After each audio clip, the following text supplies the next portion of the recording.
Let's go Broncos country. We're finally here to break down the draft. I'm joined by my good friends Mark, Jeremy, as well as Kodiak, and we're gonna break down every single pick. We'll get through kind of what we feel like our favorite picks were, if we had a least favorite, all those stuff. It's going to be a lot of fun. We'll do a prize picks too. Shout out to them for sponsoring David Talks Broncos. Guys, get in the chat. Be sure to like, hype, subscribe. Get all your thoughts in here. We got a lot of our consistent people in here, which is great to see. And I don't know, guys. I'm wondering if this is the best draft we've had in the Sean Payton era. I think that might be my hot take right now. We haven't even seen these guys play, but I think this draft, outside of drafting Bo Nix in the draft a couple of years ago, man, this draft just made so much sense to me. It made so much sense. But guys, I think this would be a fun way to kick off the show. I just want to hear what your favorite pick was. Then we can kind of get into all the fun stuff. So we'll start with Jeremy and work our way around. Who was your favorite pick and why? After waiting 2 days basically to pick somebody, and then it being a defensive tackle we really didn't focus on, starting day 3 off, I was just like, come on now. We got to pick up some of our guys here. And the guy that we had talked about so much and the guy that fits our system so well, running back Jonah Coleman out of Washington. That's going to be the guy that's just probably going to get the most impact from this draft class immediately, I would assume. And then you see the videos after the fact of him like calling it that he's coming to the Broncos, that he was like, that was my best visit. Him standing at the podium, like kind of manifesting it. Then it's like, how do you not love this guy? It was destiny for him to be a Bronco. So I'm going to go with him. Start it off. All right. Kodiak, your favorite player. Okay, my favorite pick. These kind of go hand in hand because I was pumped when we took Justin Jolie. I was like, man, he was easily the best tight end available. He was my pre-draft tight end 3. I know that he was really high on a lot of people's boards. But the reason Dallin Bentley was my favorite pick was because it did what we wanted the Broncos to do. The reason that Dallin Bentley was my favorite pick is because coming into the draft, I was like, all right, we're lucky if we leave with 1 because this regime doesn't really seem to value that. But then it's a guy that we like. I know, David, you talked about him quite a bit on your channel. I was ankle deep in all the tight ends this year since we really, really needed one. If you had told me the tight ends that were potentially available at 256, I would have thought maybe Nate Borkature, but the Jaguars ruined that plan 4 rounds earlier. And Dallin Bentley, I'm not surprised he was still there, but you know what? The profile is very good. Okay. Only had 1 year of production this past year, but man, second best ADOT in the tight end bucket this entire draft cycle, only behind Michael Trigg, who's an oversized wideout. So legit yak too, legit inline blocking ability. So the reason Dallin Bentley was my favorite pick was because it did what we all wanted the Broncos to do. It cemented the fact that they knew they had to take 2 tight ends. And like I said, I was feeling great if we got 1. I thought we would be lucky to get 1, but we got 2. And that's why I was so pumped. Yes. Wonderfully said, man. Mark? Yeah, it's tough. I just really enjoyed day 3, man. I thought it was phenomenal. I think on the surface, you got to love the Jonah Coleman pick just because I feel like of all the picks, he's going to be the guy that I think has the biggest impact, at least in year 1. He's a perfect fit. I think he's a very ready-made prospect. So I love that we got that out of the way. I think it helped kind of settle everyone down after the day 2 shenanigans. But I want to talk about Red Murdoch too, man. Yes. I loved that pick. I love that we addressed every single one of the positions that we had all talked about we wanted to make sure we get. Like, my ideal draft would be that we got a defensive lineman, an offensive lineman, a tight end, a safety, and an inside linebacker. And we did all that.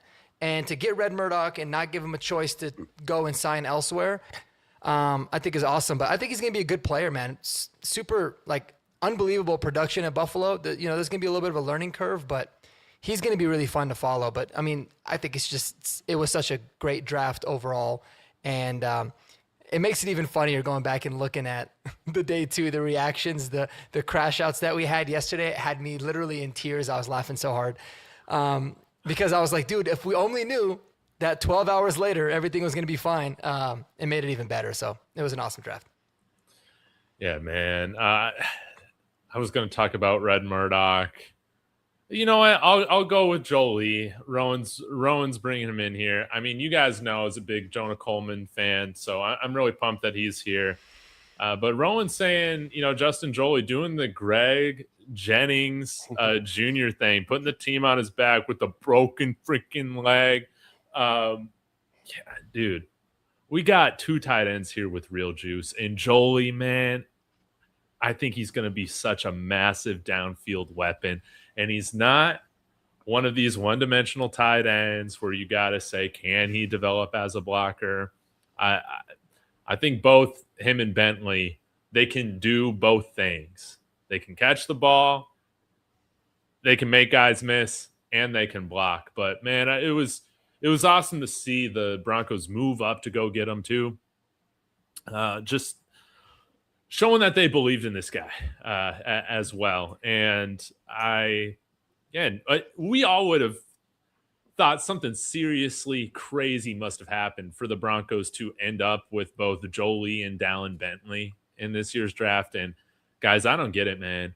Like the Jacksonville Jaguars GM Gladstone, dude, this guy was picking off guys that didn't even have like draft profiles on like NFL Network. And like, it wasn't just like one bong hit pick like Caleb Lohner. It was like bong hit picks from like start to finish throughout that draft.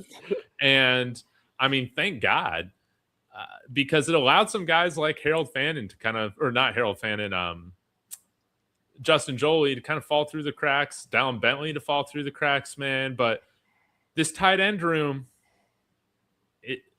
I think it's now going to be respectable, which is great. And am I going too far? Yeah. Am I going too far to say, Mark, that these guys are going to be starting tight ends for us next year? Starting? Yeah. I mean, listen, I think that well, not in 2026, in 2027. Oh, yeah. No, not at all. Not at all. I think that there's a really good chance at least one of them is. A big time key contributor. We just got to find out a way to get rid of Troutman. I just don't think, as long as Peyton's here, I don't think Troutman's going anywhere. Like if Peyton coaches for 10 years, Troutman will retire and then they'll hire him as a tight ends coach probably, which at that point it's fine, I guess. But I think they could be great contributors, man. Dallin Bentley's, he's going to be really interesting to see too, just the kind of blocker that he is. But Justin Jolie, bro, I can't wait. Like even if they don't end up doing anything this year, at least it's a fun storyline. Like how sick is Broncos country of talking about root beer Nate? Like the only thing we say about Nate Atkins is that he smokes root beer vape, right? And then obviously Lucas Kroll. Sometimes we forget that he even plays. He's like the Drew Sanders of the offense, and then we're just like hoping and praying, the best for Evan Ingram. So it's going to be nice to have legitimate, fun, young talent to talk about, which I'm pumped about. I mean, it's going to be cool, like complaining about the game day inactives and the lack of elevations. It's not going to be A.T. Perry this year. We'll be wondering why Dallin Bentley wasn't active for this game, or Tyler Onyedum, or one of these guys, man. Like, it's nice to actually have some talent on this team that we just haven't had. So this gives me a lot of hope. I want to get through some of these comments. Paul Shatter saying T.O. I don't know what that means. Timeout. I don't know. Hollywood turnover. Tyler Onyedum. Oh, T.O. Okay, I guess we can call him T.O. Jolie gives me Harold Fannin vibes. That's what Hollywood Broncos saying. I agree. Let's hope. Now, Mark, you had another comp on your video that you did on Justin Jolie. Maybe we get into that right now, man. Didn't Dane Brugler comp him to somebody that I don't know. Okay, I think this would be pretty exciting. My initial like comp off the top was Harold Fannin because of like how you can be kind of that F, and they used him a little bit as like a lead blocker. But you're right, there is somebody else, and now I have to remember who it was that Dane I remember had. who it was. If you want me to tip you off. Was it Owen Daniels? No, No, Owen Daniels was another tight end that I had a comp it to. was Who was it? it was Jonnu Smith. Oh yes, exactly. Perfect. Yep. John Smith makes a lot of sense too. And I feel like Fannin, and I think that was the comp for Harold Fannin coming out last year was John Smith. But yeah, that's a great comp, man. And if we get that kind of production from Justin Jolie, I think we'll be thrilled with that. That would be a hell of a comp for him. But I'm excited to see how we utilize him, man. Just really want to see where he lines up and how he looks against NFL competition. But that's a really good comp too, is John Smith. Yeah, we've been dying for Jonnu Smith over here. Now, I think to play devil's advocate here, I guess a little bit, man, I would like to hear everyone's maybe most questionable pick. I'm curious about this one. I know we were all freaking pissed, kind of pissed. Like Tyrone Yedem, at 66. Who the heck is this guy? You go and I don't know. For me, I still feel like it's probably the most questionable pick, frankly, because I didn't spend much time looking at a lot of the defensive linemen outside the big guys in this year's draft. But man, I'm curious. Have you guys kind of warmed up to him? How do you guys feel about the pick a couple days later? Jeremy, what do you think? Yeah, I'm good with it now. I'll tell you what. You watch all day one, and then wait that long for day two. Do a little bit of a trade back. That was the thing that kind of surprised me. If we would have traded back 20 picks and then picked Onyedim, I would have been like, that makes sense. 4 felt like, oh, there's somebody in range here that they don't want to get away from. And then they picked Onyedim. And I was like, okay, I'm pretty sure you could have went back 20 picks. But that's me like not knowing, apparently he got a lot of buzz like the week leading up. So maybe they just had zeroed in on him and was like, let's get what we can. And look, sometimes there's deals not there to be had. Like you have to have a partner, right? So that's the only deal they had to trade back. Maybe that makes more sense. But I'm glad they did trade back and then picked him up because that allowed us to come back up for Justin Jolie. But watching his tape since we've picked him, it makes way more sense of why that's the biggest loss of the offseason was JFM. Mm-hmm. And it's just an honest, or just an obvious comp, to be, oh, this is what this guy can do. You're never going to pay JFM $20 million for 40% of the snaps, right? But you can bring in a guy who has a great first step, is going to be chomping at the bit, going to come in fresh. And then when you sit down, Zach Allen or whoever you're sitting down, and then you bring in this fresh guy who's got this intense first step, he can do damage. And you don't need him to be like everything right away. He can work his way into it. So after sitting with it, I'm like, I totally get this pick. But at the time I was like, who? I joked in the Discord that the way the guy pronounced it, it sounded like, are you dumb? And then I was thinking, yes, we are. But no, we weren't. We all are. Yeah, Kodiak, how do you feel about Onyedim?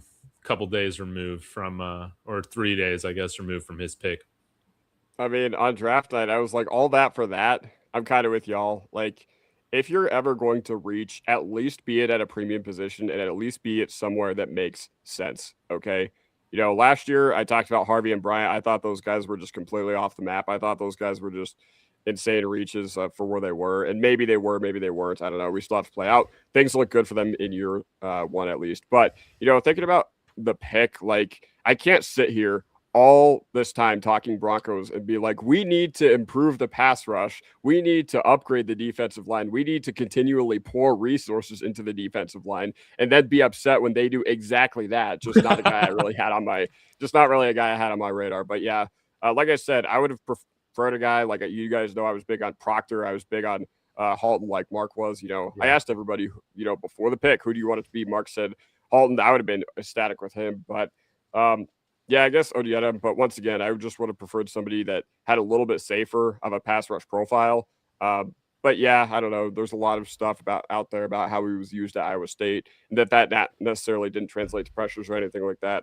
And I think he does fit into what the Broncos needed. I think obviously JFM replacement was huge on the needs for this offseason. I thought it was, very imperative that they got that. Only critique is maybe I wish it would have been a big fat dude because we've never had that. And against the physical teams, we just continually get run over.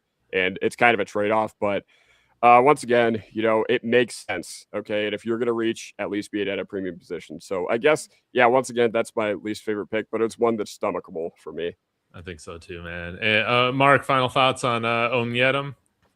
Yeah, I mean, I think they both touched on it a lot. I think, for me, I always look at, I feel like I kind of prepared myself a little bit more this draft to not necessarily fall in love with a particular person. I mean, I obviously still, naturally you still do, but like a particular player, but more so evaluated on, okay, I just want it to be about the right position. I think the big thing about last year's draft, nobody, and if they thought that Jade Barron was a bad player, that they'd be lying. Like, we all knew Jade Barron was a good player. I think the problem was we just didn't like the position that he was at. So on the flip side, it's like, if they go with a position that I would like to see the Broncos address, doesn't necessarily have to be the guy that I like. And obviously, 32 other NFL teams agreed that Grayson Halton was in the 4th round and Tyler Onyedem was, a higher ranked player. So again, I liked the position. It was just, wasn't really expecting him, but I'm excited to see what he can do, man. He seems like he's got a ton of upside, super athletic guy. And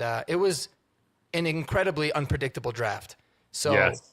We'll see how it works. But what I would love, I just really am glad that we were able to trade back even a few spots to get him, because that trade back ultimately resulted in us being able to trade up to get Jolie. So it ended up working out perfectly. Yeah, I would imagine Jolie would have gone off the board before pick 152 or whatever we got. Now, Jeremy, you're bringing this up. You have a conspiracy theory? You think we were all in on Max Clare at 62? I have a feeling, just because the trade back right then just felt like, okay, they kept saying they had their 6, and we were all debating on who it could be. It makes sense if you go back and look at like that. Yep. It was like Rodriguez, you had Trotter, you had Claire, you had certain guys. He seems like a guy that they would really like. He would be a Troutman upgrade. We didn't necessarily love him on this show, but I could see that being the case. And I felt like we got it sniped last year with Mbuka, and I felt like maybe that happened again. But it all is well that ends well. To end with Jolie and then Bentley, I'm fine with it.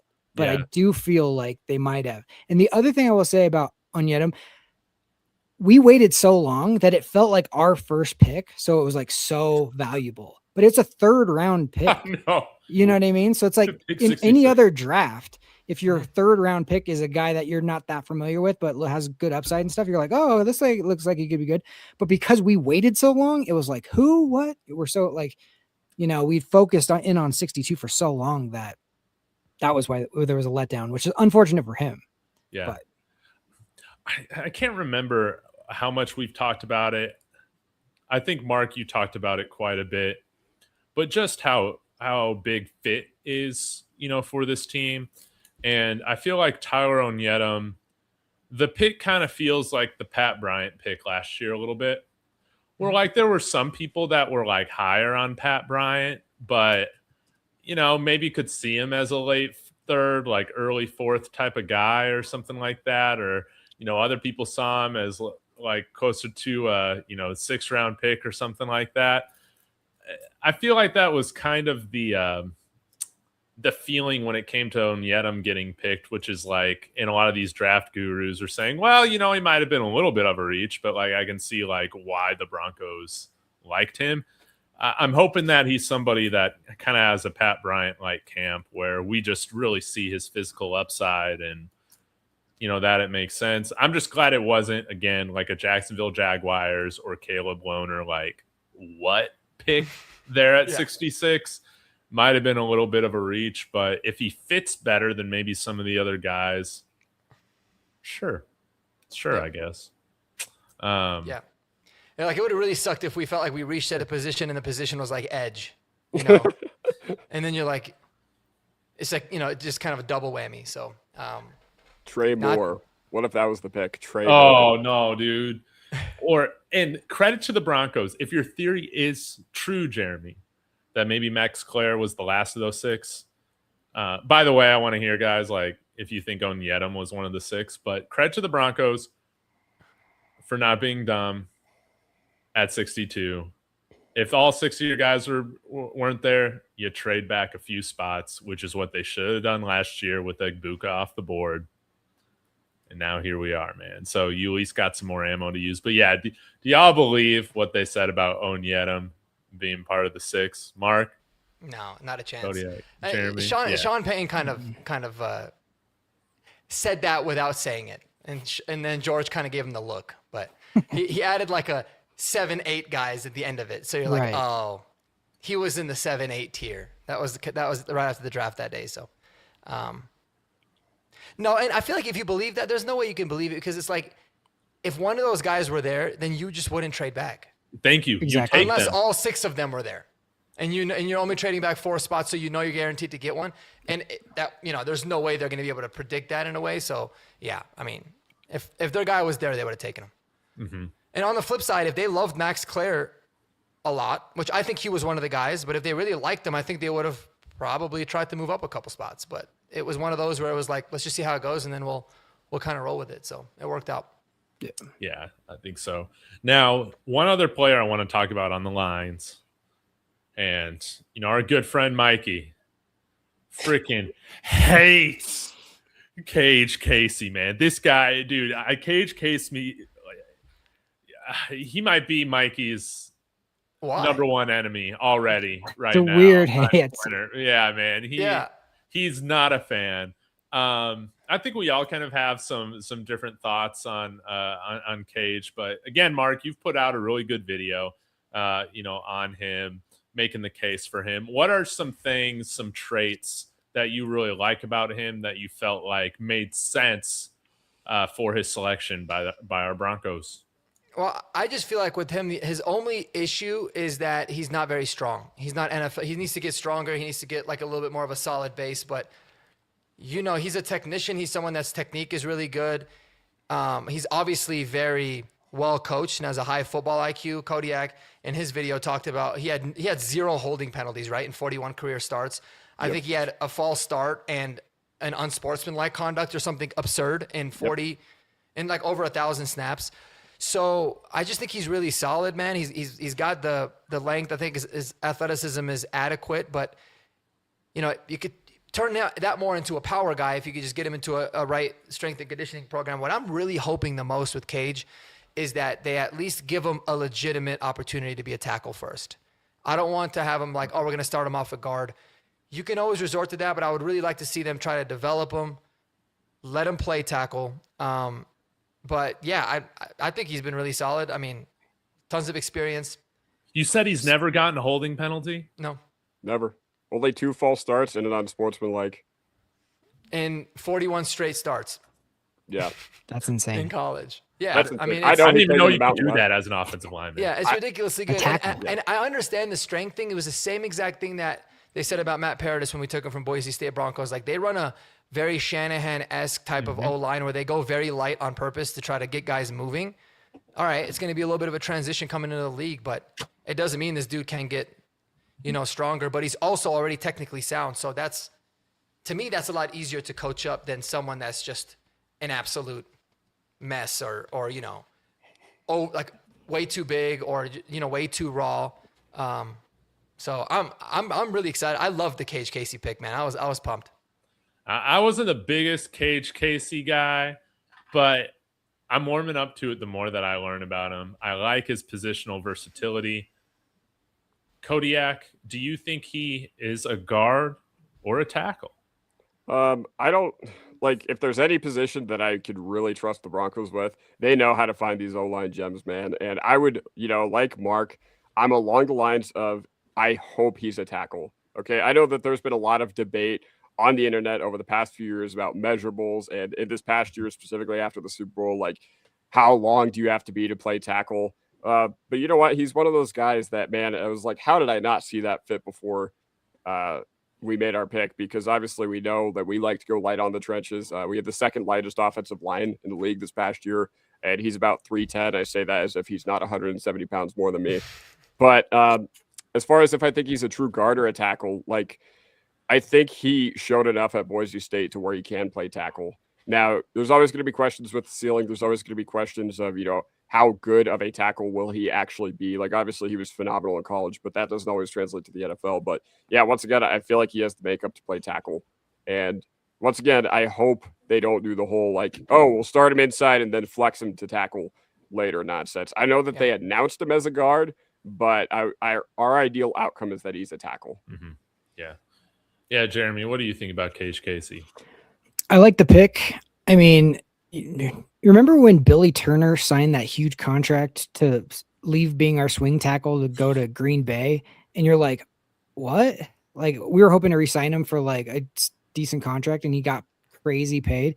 Like, these swing offensive linemen that can play different positions is so valuable. And if you can get one, you kind of cannot wait till like the 6th, 7th rounds for that. Like, you kind of have to jump at those when they're available because they just get taken quick. So after thinking, it's not a sexy pick. We're all excited for like, skill position guys, but after thinking about it, I'm like, that's a really, if you're not trusting Palcho to like move inside and you want him to stay on the right and be more of a tackle, then this guy has versatility. Even though he only played tackle. But they played him at different places during the Senior Bowl and he was really good. So I like the pick, and I do think his body is a guard, but and they announced him as a guard, so I think that's probably hinting towards the plan. That's exactly what they did with Dalton Reisner, and rookie year Dalton Reisner was really good, and I had high hopes. And then all of a sudden, I don't know if it was an injury, I don't know what happened, but fell Coaching off after staff. that. I don't know what happened, but hopefully Cage Coaches. ends up being a guy that can maybe fill, whether it's tackle or guard. If you get him to be a starter for multiple years, the thing I like the most about him is he's like a technician of a football player, and that's on the offensive line. I would rather have a technician that needs to put on a little bit of size and strength than a guy who's really strong who has no clue what he's doing. So yeah, it was the same thing with Luke Wattenberg, man. I'll never forget it. All you hear is like, he needs to get stronger. He's not going to hold up. And it's funny because if you look at all of the mid to late round tackles, every single scouting report, he needs to add play strength. It's like, okay, like we get it. And then Luke Wattenberg comes in his rookie year, genuinely the worst offensive lineman prospect I've ever watched. I remember that preseason game. I actually felt bad for him. I didn't care because it was preseason. So I genuinely felt bad. He was getting annihilated. And then, well, what do you know? The next year, he's our starting center, and he's gotten better every year. So, yeah, let these guys develop, man. Zach Strief knows what he's doing, and again, I mean, to hate a tackle in the 4th round is wild. That's crazy. I didn't know Mikey felt that way about Cage. I have a favor, David. Will you highlight the T. Fish's comment right there? He says that he thinks he wants Palcho to go back to the jumbo role, like the 6th, the reporting eligible offensive line role. When he played guard, we lost that big boy magic. What do you guys think about that? When he was playing guard, do you guys think 73 reporting eligible was not as exciting as 63 reporting eligible? Or do you think like our jumbo package was really good at the beginning of the year, so he might be on something? No, I like the idea of Frank Crum, our best tight end at the time, catching footballs, man, and out there blocking. So, that was cool. Yeah. I was fine. Palcho's, he's so damn valuable. But I think the person that should be the happiest about the Cage Casey pick in this entire panel is David, because that means Matt Peart's probably gone, right? Dude. Yes. Matt Peart's gone. Here's the thing. I still think Palcho is a better right tackle than he is left guard. And let's see. Paul had this question on here, and this is a really great question. He's only played left tackle at Boise State. Where's the versatility if he only played one position? This is a great question, and I'll explain it this way. You guys chime in if you got any other thoughts, but left tackle is the most athletic. Like, you got to be the most athletic lineman typically plays left tackle, and he's shown that he can be a beast at that at Boise State. He has some physical limitations that might keep him from having enough athleticism, possibly for left tackle. But with the the way the rest of his body is built and how he plays, he can play to the inside. And a lot of this is verified through his pro day work, through his private workouts that he's had with teams. He talked about this, how they've worked him out all across the line and that he's even comfortable playing center. So, and he kind of does have that body to where, like, if he was 6'9", there's no way he could play tackle. If he was 6'9", or center, he can't play guard. But he's right at like 6'5". He's at the threshold, I think, where he's got the versatility to play on the entire line, and that's clearly something the Broncos value. With Palcho, with Pert, even though it didn't really work out, Gargiulo being a guard and center. Like, I think he's more of a guard. My hope is that the Broncos, they decide early on what he's going to be, and they don't yank him around, man. Let him develop at that position so that he can be a future starter, whether that's left guard, right tackle, or left tackle. Although left tackle, I still think will be quite a few years away. Mm-hmm. So, any other thoughts on that? No, you had it on the head. Yep, well said. Oh, yeah. Okay. I mean, all right, cool. And there was another question that I had on here. Okay, we'll go with this. I lost it really quick. All right, Miles Scott, taken in the 7th round. Todd saying if Denver had gotten quarterback Haynes King, that would have been an A+. I was hoping they would have taken Haynes King. Or maybe even, I think Garrett Nussmeier was still on the board, right, at that pick, or was it right after?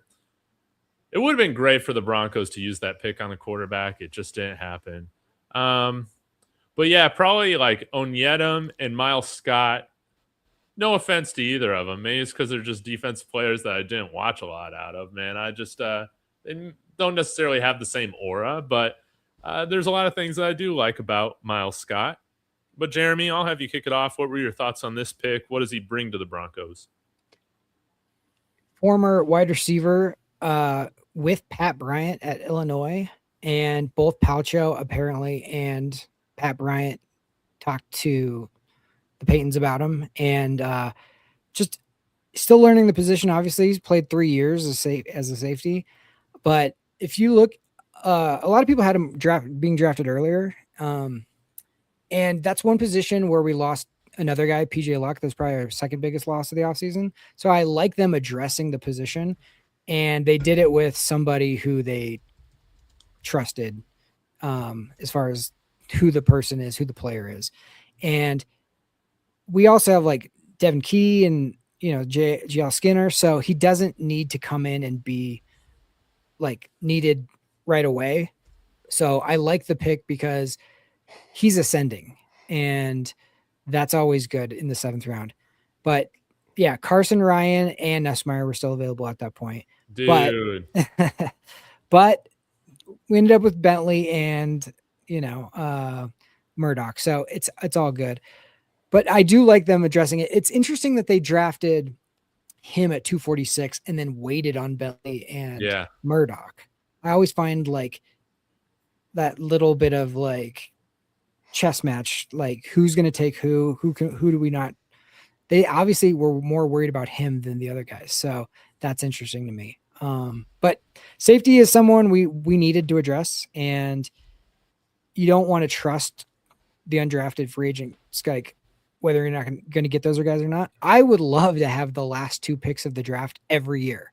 I mean, to be able to kind of like reach out and figure out who might be able to get signed and who's not is such a valuable commodity. And those points, or those the draft picks points wise are like worthless. But in my opinion, like having those last 2 picks were so valuable, because you're like, you got buzz that Red Murdoch's not going to come to your team probably unless you draft him. You take him, same with same with Bentley.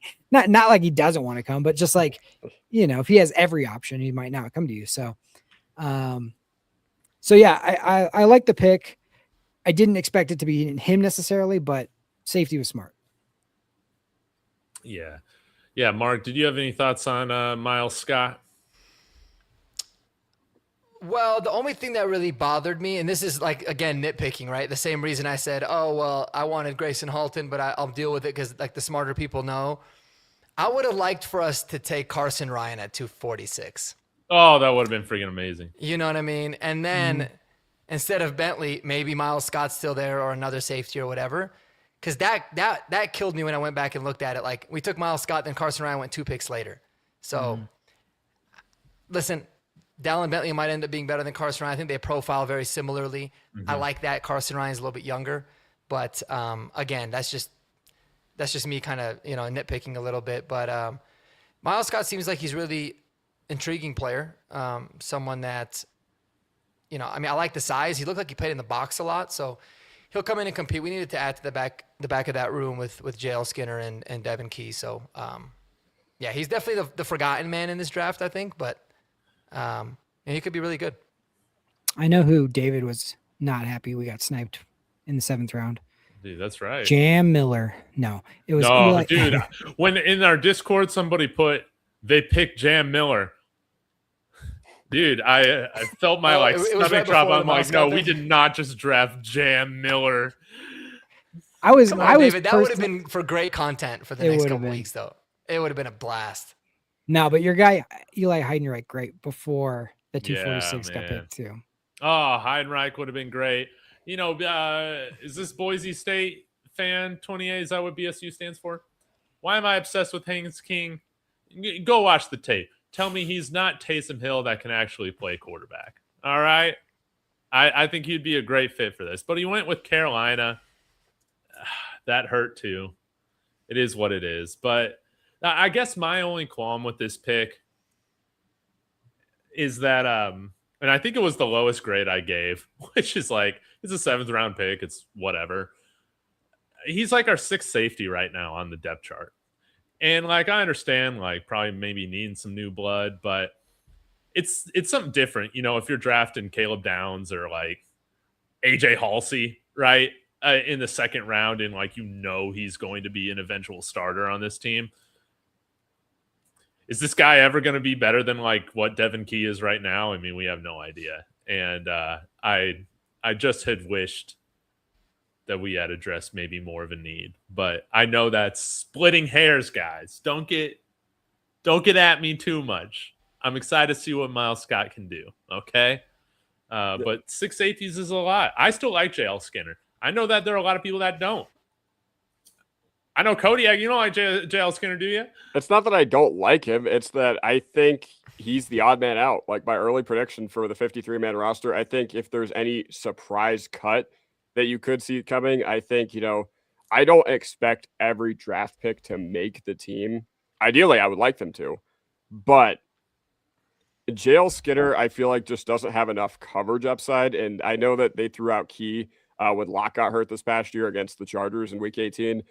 Anderson, Bengals fans were saying they never saw him at safety, which that's kind of like a why did you never get a chance on the shittiest defense in the league sort of thing. But still, you look at the scouting reports from him back from 22 or whatever, then, a lot of people were really in on his coverage ability coming out of Toledo. And then Miles Scott only played the position for 3 years, was a green dot guy, which we know that that buys you like a lifetime of job security with the Broncos.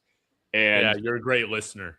Yeah, of course. But either way, I think, it's going to be good to have all this competition at the safety room because one of these guys does need to develop because Brandon Jones, phenomenal player here, been awesome here, probably not going to get extended as of right now. So ideally, you add some competition, and I just want all of our safeties to have some coverage upside, and I think all those guys do. I think JL Skinner does not. That's the only thing. The only time we saw Skinner in coverage was this past year against the Eagles, and my God, did that almost go horrific. He almost screwed the game up for us. Oh, my God. That was like this. He was like this close to being in Forsyth territory. Oh, man. I will still defend JL Skinner. That was the worst call ever. It was worse than a Riley Moss pass interference call. But that's okay. I agree. I'm with you. Okay, well, did we miss anybody? We talked about everybody, right? Jonah Coleman. Oh, Kodiak. Mike Washington had a 1st round grade on your board. You You called it months before he even ran that 4.38 or whatever he ran, 4.33, that he was a first-round talent. Were you upset to see the Broncos choose Jonah Coleman over him? And did it get even worse when you saw the Raiders select him just a few picks later? Well, first of all, the AFC West chose my guys all weekend long, okay? For every Saturday I spent this past year watching Arizona, now I get to watch Traden, Genesis, and Dalton Johnson in my division. So who has it worse than me? But no, even though Mike Washington had a first-round grade on my board, it's more about the unique traits and the athleticism. Like a running back with that athletic profile is never going to be available at that spot where the Raiders got him ever again. It just won't. That being said, ball security issues, fumbling issues, like I get it. I was going to be significantly higher on him than the rest of the NFL was, and they passed on him a lot. But no, I'm not upset with the pick. I think Coleman makes more sense for our backfield, and he went to a horrific spot. Like, I'm just going to be honest. So I don't think he really is going to be maximized there. Like, he landed behind Jetty. That's about as bad as a spot you could have gotten. So, yeah, once again, I'm not really too concerned about it. Once again, he's a guy that I was high on, but I knew the NFL wouldn't be as high on. Let me piggyback on that real quick. Yeah. I think what this draft showed us is the frustrations that Sean had last season.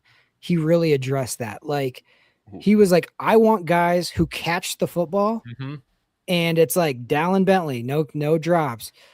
Justin Jolie, no drops or one drop in like career. Like, I don't want guys who fumble the ball. Jonah Coleman doesn't fumble. I don't want guys to get penalties. Cage Casey, like he was like, I want high floor, reliable depth. I don't want to be trusting in, it would have been good but he dropped it. Or like he was just so tired of that I think they really prioritize ball security and just the stupid penalties and things that can swing a game. You know what I mean? And that was so evident in this draft. Mm-hmm. Wonderfully If said. I had to guess, man, I bet you Mike Washington was a 7th round undrafted free agent on Sean Payton's board. I feel like that's the kind of running back that would drive him crazy. I like Mike Washington a lot. Don't get it twisted. Yeah. But I was like, I can't see a situation where Sean would like him because he's not going to be able to pass protect. And yeah, the fumbling is a problem. And sometimes like the vision, I mean, he's still pretty kind of inexperienced at the position. So it would have been cool. Like I said, I liked Mike Washington, but I never felt like he was too much of a fit here. And now the poor guy's got to get his, watch his career get ruined in Vegas. So yeah, yeah. And another thing though, Sean Payton did say that 2 runners, because he never calls them running backs, he said 2 runners that they liked made it to 108. So who do you guys think it was if it wasn't Mike Washington? Did he say made it, or there was 2 of them and then they were fortunate to get one? Because and I'll take your word for it, because I was like, oh, Kalen Black was the other running back that they were targeting. And because I thought I heard him say, like, then he gets taken and then you kind of wait it out. And he got said because Kalen Black got taken like the day before, kind of at the end. But if I had to guess, man, like, who I just don't feel like it would have been Mike Washington. If you're asking me, I think it's probably, there's a good chance it was probably Emmett Johnson, to be honest with you. Honestly, so. Maybe. Yeah, maybe. I could see it, but I always felt like it was Coleman or Black, because I know both of them are good at pass protection. You kind of know what you're going to get with them. My guess would be Katron Allen. That would make sense too. Yeah. I had him as a fit for us all offseason, so that could have made sense too. Dude, I'm just glad we got Coleman, man. This guy's not going to let Bo Nix get hit. That was also an issue, man, especially when JK went out. Blown pass protections. Bo Nix is getting hit. What was the game? Was it against – I'm trying to remember. Was it against Kansas City or something like that where he got hit? Or I think it might have been against the Eagles, so JK was still there. But I think Harvey or somebody blew an assignment. Bo Nix barely got that ball moving forward out of his hand. It looked like a fumble, watching it live or whatnot. But Jonah Coleman's not going to do that. He's a pro's pro. And you made a wonderful point, Jeremy. Like, Sean's sick of the mistakes, sick of the drops. All these guys can catch. They don't blow assignments, and they don't get penalties. Also, I'm not sure about Dallin Bentley. But was everybody else drafted a team captain? Or maybe not Onyedem. I don't think Yeah, Onyedem Onyedem was. I think a majority of them, that kind of seems to be a trend, but I think so. Because Coleman was. I'm pretty Yeah. sure Cage Casey was. Cage Casey was. Red Murdoch was. Mhm. Miles Scott was. Justin Jolie, I think, was. Yep. So that would mean 5 of their 7 picks, captains. Yep. And Torian York. That's the reason Onyedem wasn't. a captain. Yes.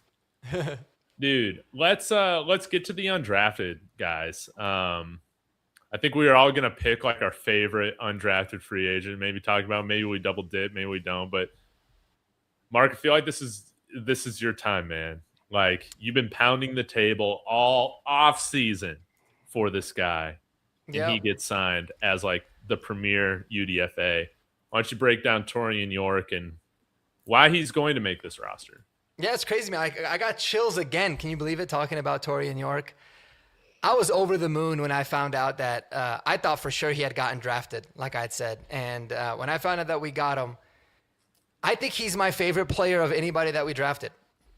Like, if we're including the undrafted free agent guys, he's my favorite of all of them.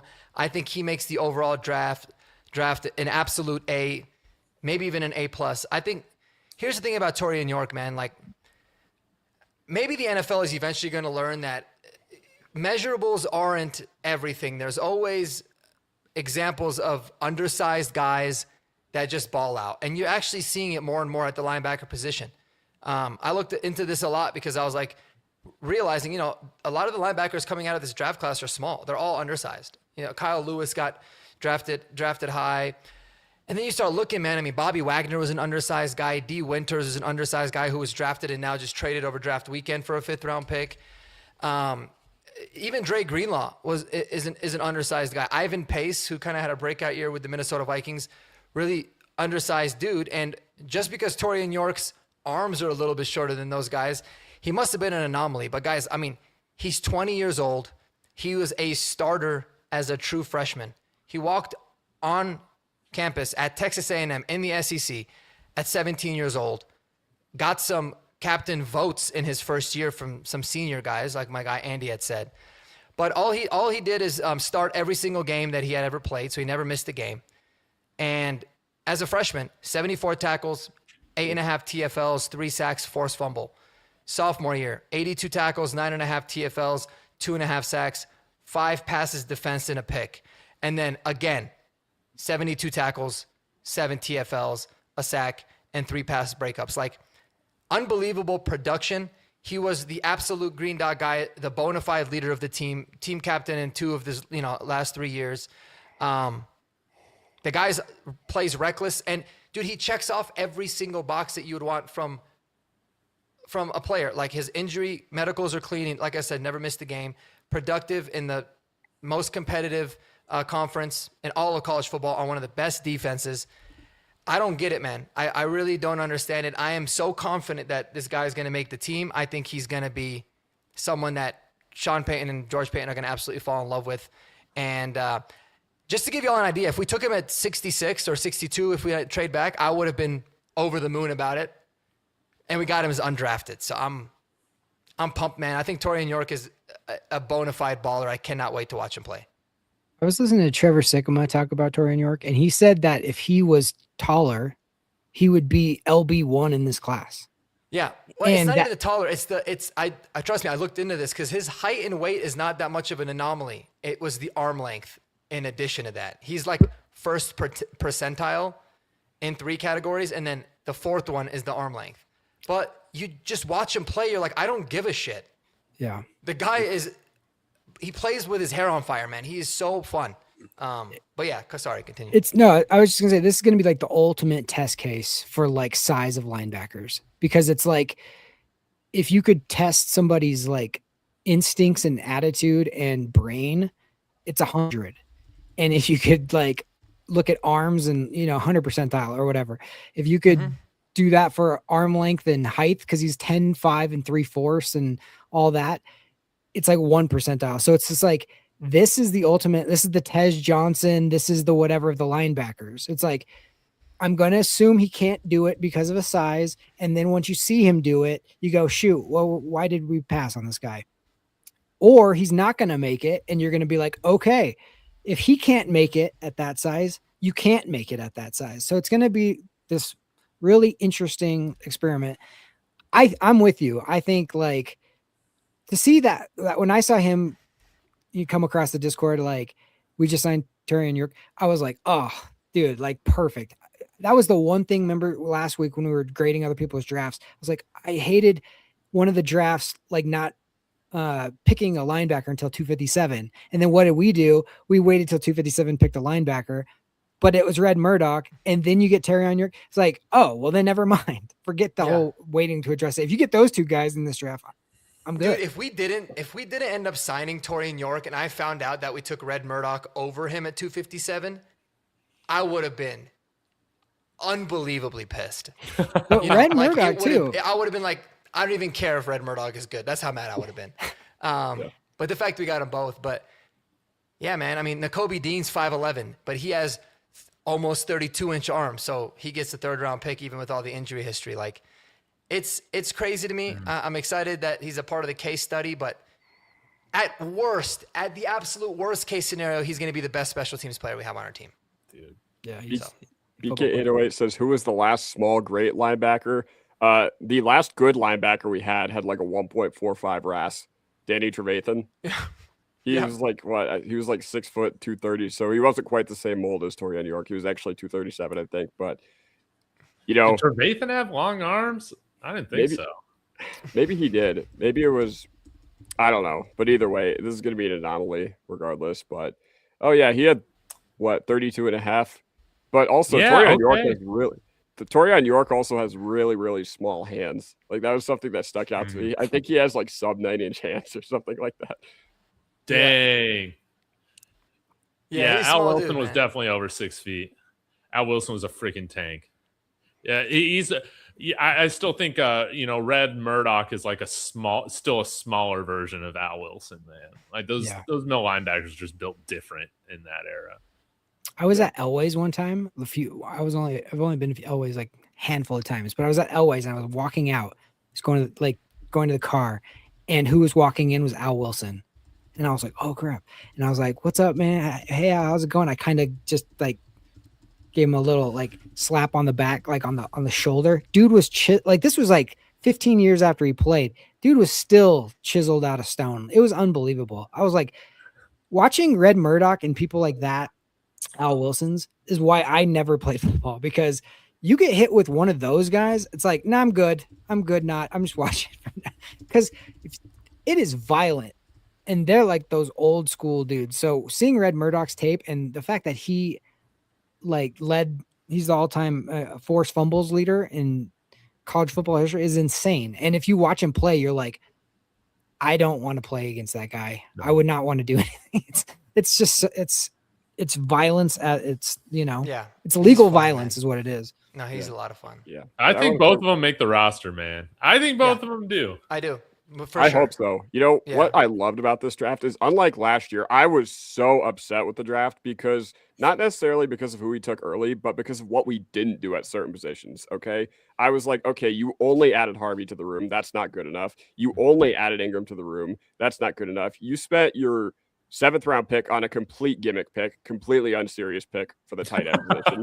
So if you're going to do that, if you're going to forego investment in the earlier parts of the draft, you have to like turn it up in the later rounds. And man, what a way to do it with Red Murdoch and Torian York.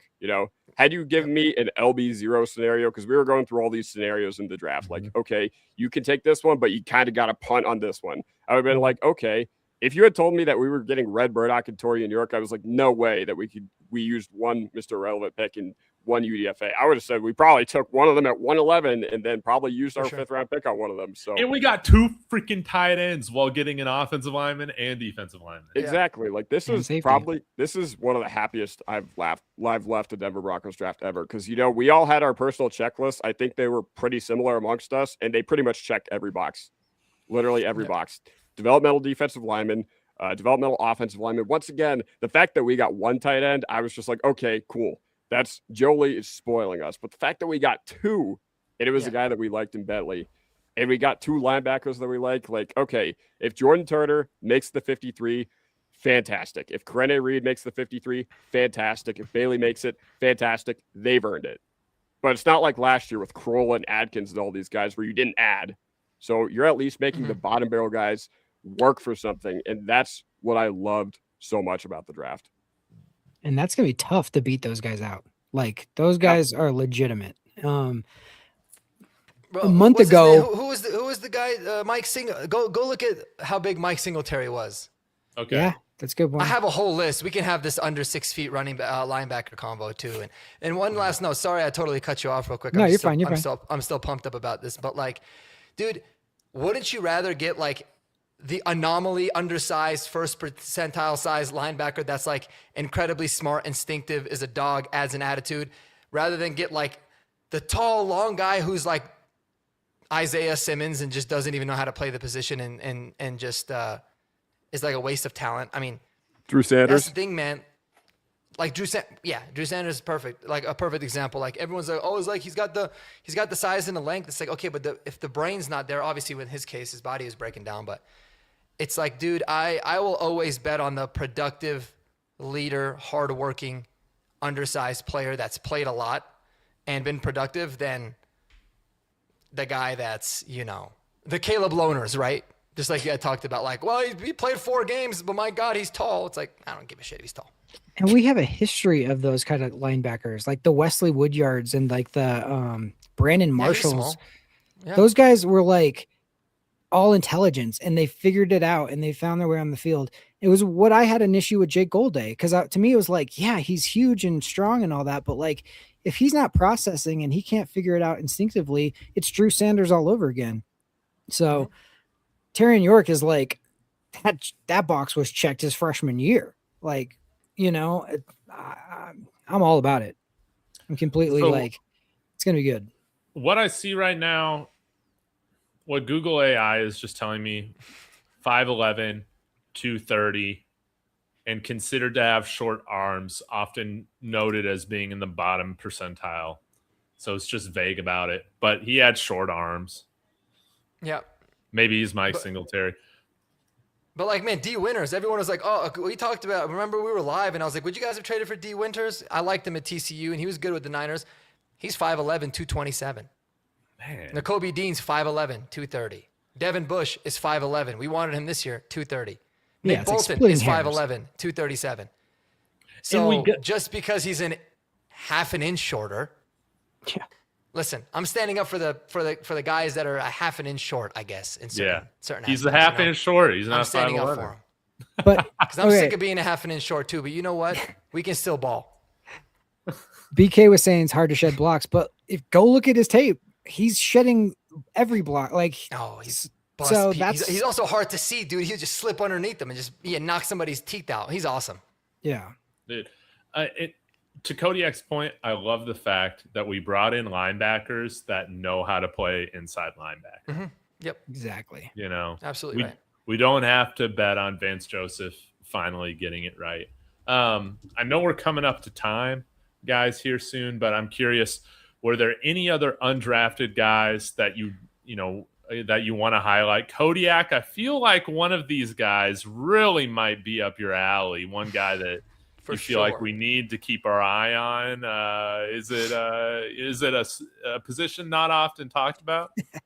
I mean, we'll see, but Tyler Miller, man, I'm telling you. Okay.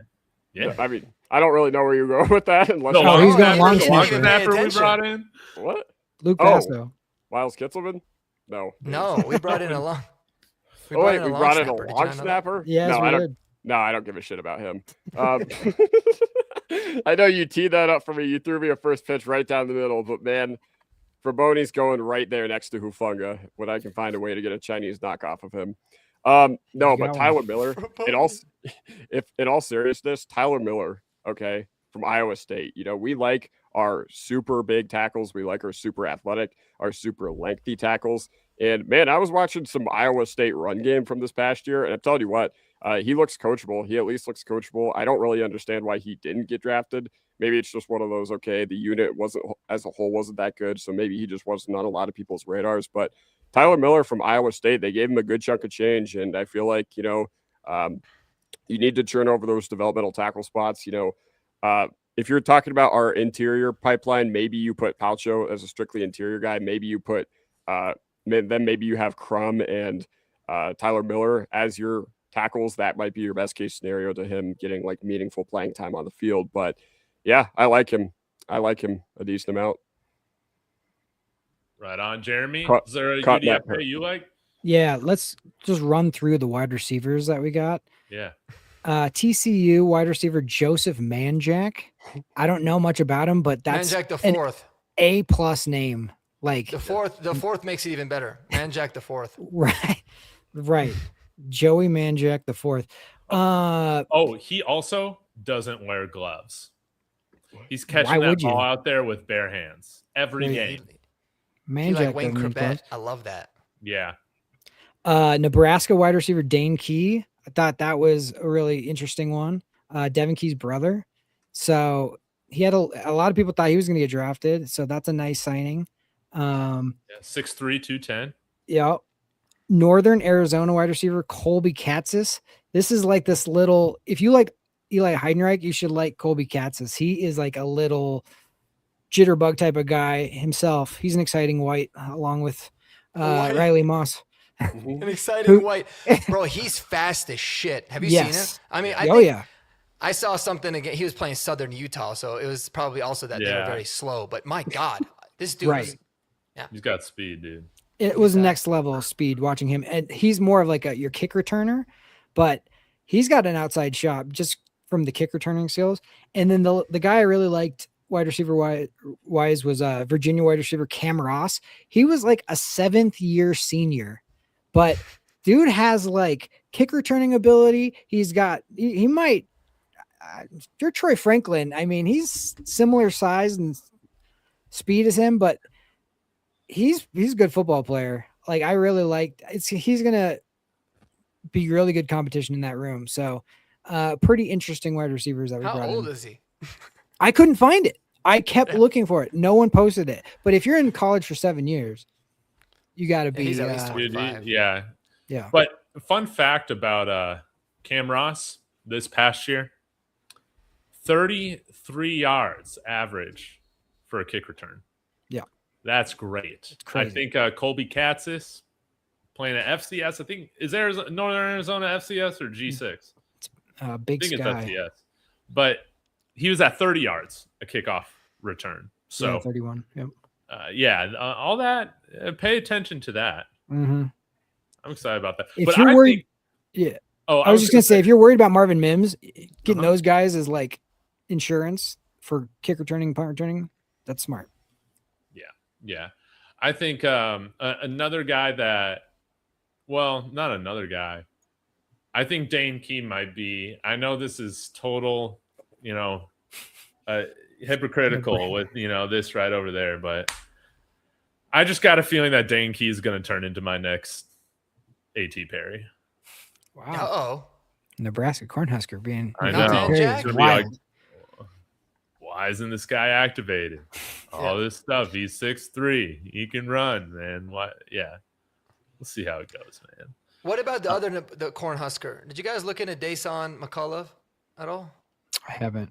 I haven't. Dude, I'm done pretty it confused. And maybe somebody in the chat, if they know, or this would be homework for all of us to look into, because I found him on NFL Draft Buzz, and they were pretty they had him as a coverage linebacker, and from what I had seen, I think he played linebacker, and then he played 1 year at edge this last year, but he was a hybrid linebacker safety before. But his coverage analytics and all that stuff are super impressive, and I'm like, damn, did we just get another potential off-ball linebacker with Dason McCullough? Dude is big, 265, 240. You're gonna like this one, David. Almost 34-inch arms. Oh yes. And he ran a 4.59. I'm guessing he's in the upper 9s for RAS. I don't even know if they have a RAS score, but let me see. They listed him as an edge, but I think he's more of an off-ball linebacker, and he's got a 9.45 RAS. So this guy's really interesting. But Oh yeah, you're putting him in at you're putting this guy in at inside linebacker. Move over, Lavelle Bailey. Got some competition. well, Karen somebody said Reed. somebody said get Torian York, a 6'5" linebacker next to him. I'm like, Doc, let's screw Sternad and Singleton. Let's roll with the 2 undrafted guys, McCullough and York. We'll have, a super tall guy, super short dude, and just go out there and bust some people's ass, bro. I love that idea. I didn't look much into him because he was listed as an edge. I was like, on our team, like the edges aren't really worth no looking chance. into. Yeah. Yeah, I was like, yeah, but no, unless it's Johnny Walker, which one of my boys stretched out the other day. He said he's an absolute mammoth of a human being and really hard to stretch. But it could be interesting. But yeah, McCullough, that's interesting. Good pull, Mark. Good pull. Yeah. Well, I was just planning on making videos on every one of these guys, and I couldn't. I was like, is this the same dude? Because it was a little random. But we can't forget, guys. We got Johnny Walker on the squad still. I know. Yeah, that's right. It's We got Farmer, Johnny right? Walker. And I was fired up about him as a UDFA last year, and then he ended up going Got to hurt. IR. But who was the USC linebacker that went later undrafted? But he was like 6'6", but he was like 230, right? Gentry. Gentry, yeah. Yeah, this Minnesota, guy's right? bigger than Gentry, dude. 6'5", 240, filled out well. Yeah, 34-inch arms. Man, I'm about these Nebraska Cornhuskers. I am my interest is genuinely peaked in them. So we'll see. Well, they're not. I mean, they're not. They're technically not corn. You got to look at them like they're not Cornhuskers anymore, right? Like I kind of started to love Emmett Johnson, but then where did Emmett Johnson go? The KC? Chiefs. Oh, the Chiefs. And then I was like, screw Emmett Johnson. I never liked him. Was never one of my guys. Yeah, he's got no butt. Exactly. Not I was looking. I've deleted everything that talked about Genesis Smith on my channel ever since the Chargers took him. Yeah. Dude, that's right. All right, guys. Before we get to our wrap-ups, we're going to do one more prize pick. All right, we're going to have fun with this, okay? And we're going to do some NFL props because the Nuggets are up right now, but we're not even going to do that, all right? They don't deserve any attention. No. Is there a prop on Adelman losing his job? Dude, I hope I can make $1 Let's do the million Avs. off of it. I was about to say, Let's bet the Avs. Yeah. Oh, you want to do hockey? Avs to sweep whoever they're playing next round. Do they have? I think they just do players. That's right? fine. Oh, that's fine. Yeah. Let me Let's see do it. here. Stanley Let's Cup. see what kind of hockey knowledge the chat's got. Let's see if they got puck knowledge too. We know they got ball knowledge. Do you want to do? Oh, man, well, the Avs don't know who they're playing yet, right? No. I don't think Okay. It's one of 2 opponents. We know which 2 it'll be. But All right. How about Jake Ottinger, 26 saves tomorrow night against Minnesota? Okay. I'm going with the over. You know why? Because Minnesota all series has just been spamming shots from the point, and every game is going to go to overtime. Every game's going to be long. Every game is going to be exhausting, and all these guys are going to be beat up before they play the Avs. So I'm going with the over. Wallstedt and Ottinger are both going to make 50 saves tomorrow night. So this is a heck of a prop. Do y'all want the Dallas Stars again? Fuck no. No, absolutely not. I mean, both teams are really tough, but no. no, It's I kind don't of want like anything the to do Nuggets. with the Stars. I think it's kind of like how Nuggets fans felt about playing Minnesota again. Well, Okay. I was like, screw that. You can't let it bother you. And then this has been happening, and I'm like, I don't want the Stars, bro. Nope. I hate the Stars. Yeah. No. All right, what else we got here? You guys don't want to do a Miko Rantanen one, do ya? Take the under. 2.5 shots. Oh, 2.5 but shots? there Oh, was a you can minute- only there was a go. minutes one. There was a minutes one too. It was Yeah. like 19.75 Oh. minutes. But I think once again, I if don't you know, go overtime, I think he hits that easily because the only guy I really think that gets more ice time than him is Heiskanen on Dallas. So I'd probably go over. All right, we're going over. And how about, okay, let's get to a center one. Draisaitl. This is nice. Leon Draisaitl, 13 faceoffs won tomorrow night. That's a lot. I'd say That is under. That is a lot. I'll say under. That feels like a lot. Like, All right. but Edmonton's back is against the wall, and I feel like they're going to play him on the wing and play him and McDavid more. And McDavid's obviously going to center. So We're putting $1 on it. Shout out to Prize Picks. Use that code HMA. When you play 5, you'll get 50. Shout out to them. Kodiak, Guys, you want to start an NHL channel, bro? Dude, the reason I don't cover the Nuggets and Avs is because I don't know enough about the rest of the NHL and NBA to cover them. I know. But Me NFL, too. I can tell you the depth chart of almost every team. Dude, I get so curious on how a comment section on a hockey podcast would differ from like other sports. I feel like it would be like the most respectful but also like just hilarious because the hockey guys are funny, man. But I'm the same way. Like I love hockey. Like I love the Avs, but I'm, by no means knowledgeable enough or have enough time to like look at the rest of the NHL. But my next door neighbor, he was the starting center for Wisconsin, and he coaches. Whoa. Yeah, I mean he's really really good. He plays with Hayduk and all those guys right now. Holy shit. Damn. But he tells me all the Avs stuff. I tell him all the Broncos stuff, so it works out well. Hell yeah, that's great. It's awesome. Well, guys, thanks for joining, man. This was great. Maybe we'll have some free agency stuff to talk to you about next week if we decide to sign a second free agent. We'll have to see. Wouldn't it be funny if Tyson Anderson doesn't even make the squad? But until then, Mark, Kodiak, Jeremy, what do you guys got going on in your channels that people can look forward to? Guys, go subscribe to them. They're all linked in my description. Mark? Go ahead, Mark. Yeah, I'm doing individual breakdowns of all of the college free agents once I can. There's just a few that I'm hard to find information on, but we're going to do a lot of that. And then really get into some veteran players that we could trade for or potentially sign now that it's not going to be counting against the compensatory pick stuff. So this is when it gets really fun, man. 53-man roster predictions, all that good stuff is coming in the pipeline. So let's go. Yeah, that's great. Pumped up for that. Kodiak? To be completely honest, I mean, what do I have coming? Good question. I don't even know. But we'll figure it out. We'll figure something out. Either way, going to be a long off season. And I just want to say something. Thank you not only to the guys on the panel, but thank you, Broncos Country, for all the support that you've given to us throughout this off season. From the free agency tire fire to this draft this past weekend. It's been absolutely phenomenal interacting with y'all. And let's grow this, man. Subscribe to not only me, but subscribe to David and Mark. Not just on here, but on TikTok. I'm almost at 2,000 on TikTok. So give me to 2,000 on TikTok. And while you're there, David and Mark's channels are listed in my bio. So go hit them up as well. Please, please. Jeremy, you'll be on here next week. Anything till then?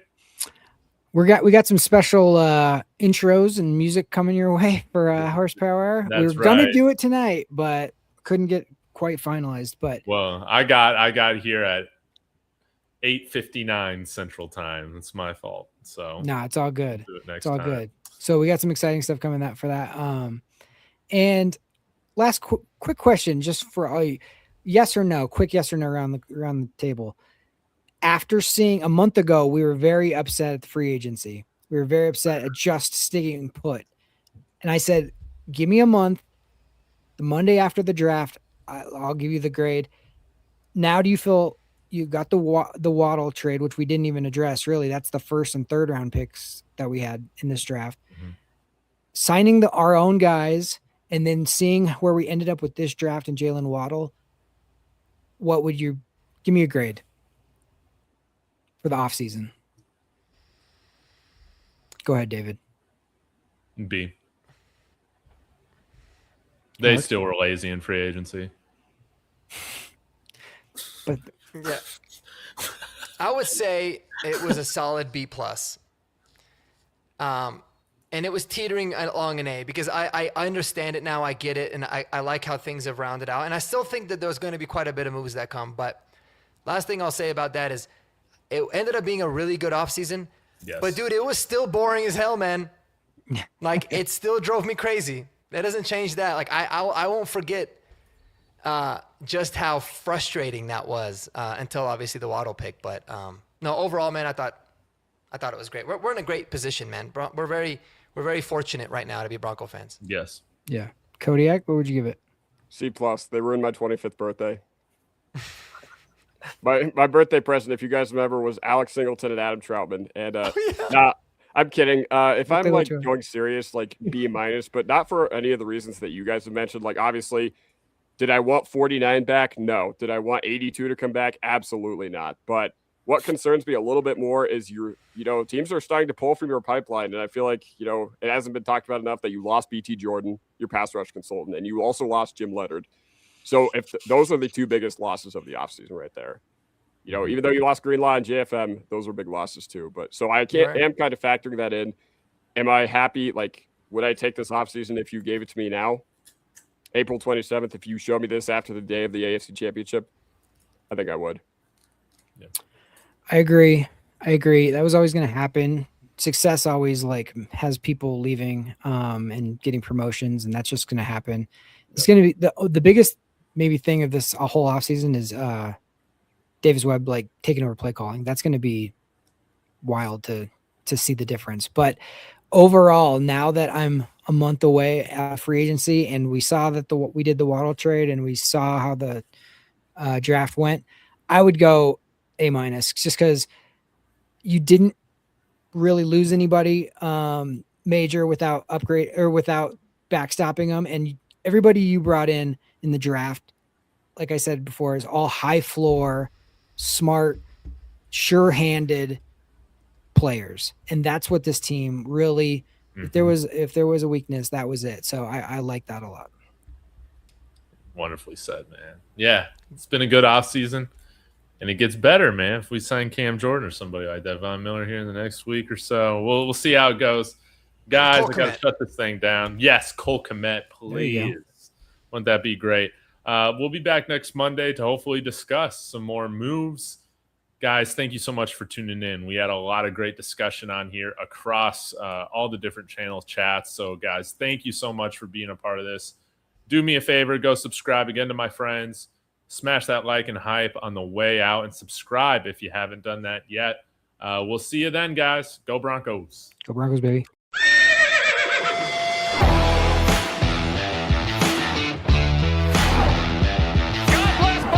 That sacrifice is grabbed, and he's going to